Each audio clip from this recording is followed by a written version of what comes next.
नमस्कार दोस्तों, स्वागत करते हैं आप सभी को आपका यूट्यूब चैनल टारगेट भोजपुरी। जी बता दूं कि भोजपुरी के हिट मशीन खेसारी लाल यादव जी और नेहा राज का जो गाना आप लोग बेसब्री से इंतजार कर रहे थे, फाइनली उस गाने को रिलीज कर दिया गया है। जी हाँ दोस्तों, झगड़ा 2.0। जी हाँ दोस्तों, यानी कि झगड़ा 2.0 जो कि भोजपुरी के हिट मशीन खेसारी लाल यादव जी और नेहा राज जी सॉन्ग को मिल के पूरा किए हैं। और गाना बहुत ही बवाल, बहुत ही हाई लेवल का है। जी हाँ दोस्तों, जो कि सारेगामा हम भोजपुरी के माध्यम से यानी कि आज यानी कि अभी अभी सुबह 7 बजे गाने को रिलीज कर दिया गया है। और गाना पूरी तरह से बवाल है। जी हाँ दोस्तों, और गाना को आप लोग ट्रेंडिंग में लीजिए बहुत ही जल्द, यानी कि गाना बहुत ही हाई लेवल का है।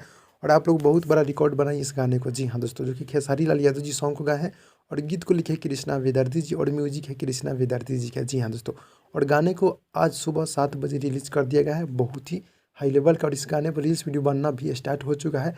अगर आप लोग अभी तक रील्स वीडियो नहीं बनाए तो रील्स वीडियो बनाइए। जी हाँ दोस्तों, और आते ही गाना पूरी तरह से आप लोग ट्रेंडिंग में इस गाने को ले जाइए, झगड़ा 2.0। जी हाँ दोस्तों, गाना बहुत ही हाई लेवल का है और बहुत ही जल्द उनका एक और बवाल वीडियो सॉन्ग आने वाला है खेसारी म्यूजिक वर्ल्ड से, तो आप लोग तैयार हो जाइएगा। जी हाँ दोस्तों, मिलते हैं अगली वीडियो में, तब तक के लिए धन्यवाद।